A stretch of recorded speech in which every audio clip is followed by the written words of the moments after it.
Calling Miriam. Hello. Hello, is this Miriam? Yes, it is, Mr. Luke White. How are you today? Oh, I'm fine, Miriam. How are I'm you? so glad to hear that. Well, I wanted to call you because Phyllis had taken your number down and said you had an interesting question, and I wanted to ask your permission because it's such an interesting question that Okay. I wanted to ask you if I could record you for a few minutes. Sure. Okay, because other people might get enriched by your question, and Okay. maybe I have some answers and maybe I don't, but I'd love to be able to do that and share that on a video. Okay. So, what was your main question? My main question is, whenever the Torah was given, and I believe it is in Timothy, where it says it's for reproof and instruction and things of that nature. However, because of the Masoret text, they have changed things. Abba has never given us laws. He's given us instruction. And I know they have changed things. I just need to know where it originated, this law business, because people are saying we're not under the law. Well, we're still under the instruction of the Most High. So when people are aware that this word law was put in there, they will have a better understanding of it has always been for instruction, reproof, things of that nature. Right, yeah, yeah, all scripture. In fact, I just did a video before the weekend, a few days ago, that all scripture is inspired, or Elohim breathed. It's breathed by the Creator into men who wrote it down faithfully. Right. It's 2 Timothy 3:16. Mm-hmm. And the instructions are very simple. And he said this is not difficult, and that's where they mistake this. It didn't really start there with the King James translators who were Anglican Catholics. They were influenced by councils from the Catholic circus from Constantine forward. And even before that, in the 3rd century, there was a man named Marcion. And Marcion started the lawlessness. He didn't want anything to do. That's when they divided a scripture up between the Old Testament, as they understand it, and the New Testament. And the apostles on are all you need. You don't have to look back at anything else. And that's where Marcion was actually dividing people's thoughts. But it started even a little before that into the 1st century, because the followers of Yahusha in the very 1st century, and you can see this in the book of Acts at various places.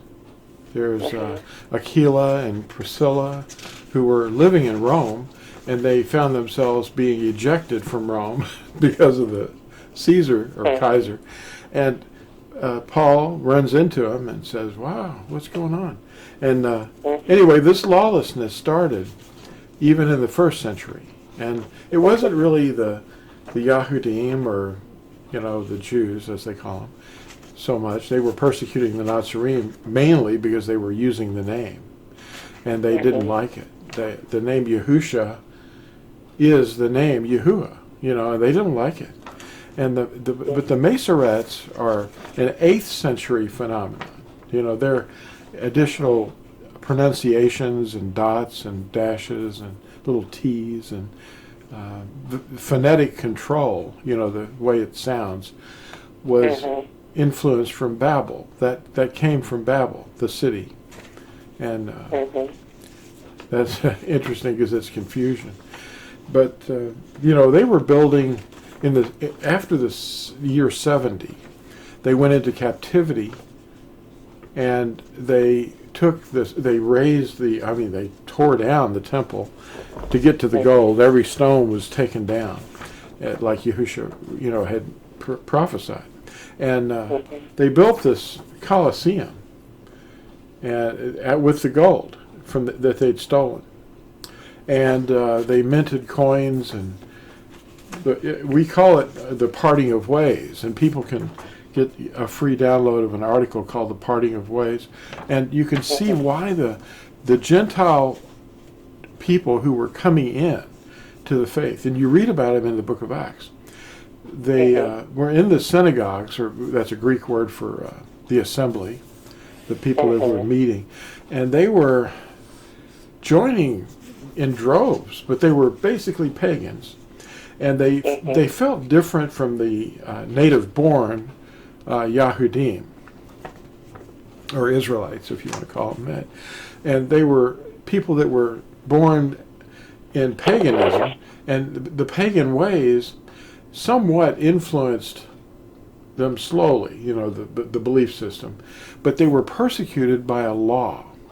The Roman law, after the year 70, it was called the FISCUS JUDAICUS, which means the Jewish tax, or the Yahudi tax.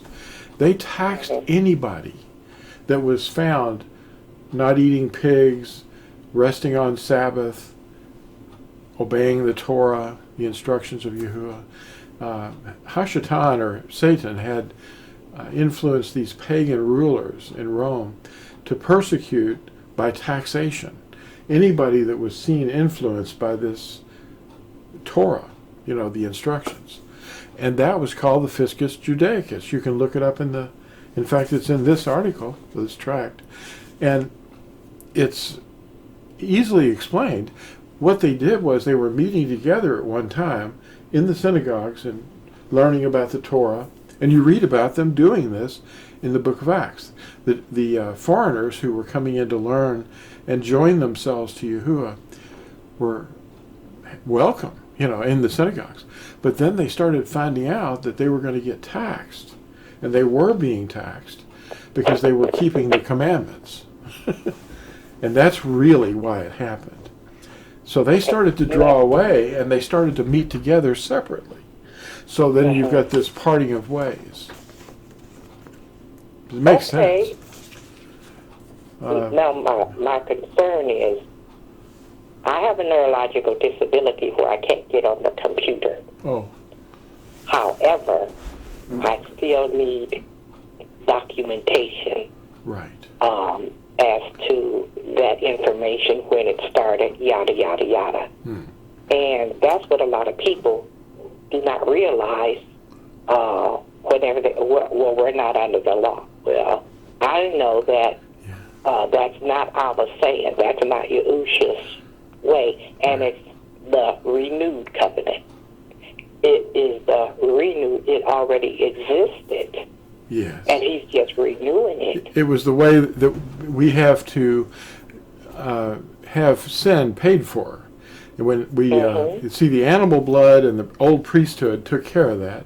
And if you just read Hebrews 8:13 and Deuteronomy 31:26, you find out that what was really written as instructions for the priesthood and the animal blood offerings was outside the ark. It was beside the ark. It was written on an animal hide, a vellum, and it was rolled up on a scroll, a sefer. And the Ten Commandments, which are inside the ark, are the eternal covenant. That's our marriage. Hello, somebody. Hello. They don't change. Yes. But that's where people say, well, we're because of the new covenant, those things we don't have to keep. And I said, no, that's perpetual. Yeah. Those things have not changed. That's exactly right. The inside the ark is a permanent thing, and it's now written on our hearts. He said this in Ezekiel, and there's other places where you can look that up. But it's in Scripture that you're to obey the commandments. That's what we do. Teach them to obey everything that you were commanded to obey. And he was talking to Natsarim. He wasn't talking to Christians. Christians developed later. That was a Constantinian thing and councils and don't rest on Sabbath, honor the first day of the week, and that's what pagans did. So everything that Natsarim were commanded to do and practice, including the festivals and the high Sabbaths, as you would want to call them, and the weekly Sabbaths, everything was ignored and done away with, and they teach this in their steeples, which, by the way, is an illegal item. You can't build steeples. They adopted bells and steeples and all this stuff from sun worship. And it's hard to really wake somebody up because, see, they're programmed thoroughly. And they're even so thoroughly programmed that they're told that if you ever hear anybody teaching something different, that you're to consider them a heretic. And that's basically what they say. But, it's just a bizarre world now everywhere. But this was exported primarily during the age of colonization by means of the English-speaking world. See, the colonies of England, as evil as we might think that was, they were everywhere. The sun never set on the British Empire. They were everywhere in the world. And what happened was they exported the King James Version, which was a Catholic translation from the Latin Vulgate. And we know that because just one piece of evidence alone will prove that. The IESV, underlined with a titlos, it means a title, stood in place of a deity's name, and it was encrypted. So they brought that into the first edition of the King James Version. And you can see the Latin Vulgate, and you can see the first edition of the King James, and you see that same four-letter IESV, and you go, wait a minute, who is that? It's not Hebrew, it's some kind of an encryption. And they were monkeying with it for centuries. But up until the King James Version, the Latin Vulgate was scripture for Christians after Constantine for 1,200 years. And they considered the Latin translation by Eusebius Sophronius to be inspired, which it wasn't, but it was a copy, But the Septuagint is a copy too. It's a Greek translation, and they didn't change the name. And you can see the Aramaic at the Shrine of the Book in Jerusalem too, and they didn't touch the name. But anyway, your idea, though, of where did this start? It started in the 1st century, but it progressively got worse and worse, just like Paul said it would. He said, after he departs, men from your own number, if you read Acts 20, it says, will gather up for themselves followers after themselves. And they would begin to teach lies and heresies. And they would go against the instructions of Torah. So that's where it really happened. It was in the 1st century. But then it kept getting worse with these councils. The first council was in 325 and 326 at Nicaea. Constantine and his son Crispus held this mandatory meeting called a council at Nicaea for all 220 bishops, elders, and some of them stayed, and some of them ran for their lives because they heard the stuff that was going on. They said, "Wait a minute," so they kind of eased out of there and left. But a lot of things happened then, and it kept getting worse. And then a few decades later, they started this idea that you would have the death penalty invoked if you rested on the Sabbath. And they set up the bunny rabbit thing, the resurrection, based upon some false thing. And they've been following the program forever, since Constantine. But now I have some of your literature, and I even have your books. And I bought, the Bible, the BYNO Oh yeah, the BYNV. Yeah.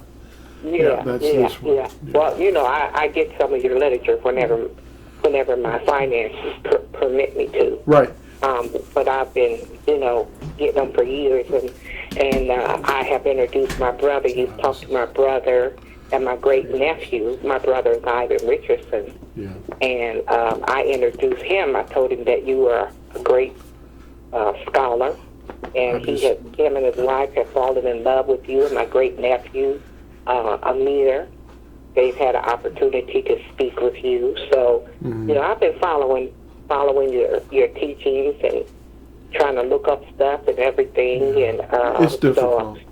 Yeah, this book, the book called the Last Natsarim. Have you got that? Have you got that book? No, I haven't gotten it yet. Oh. I want it. I haven't gotten it yet.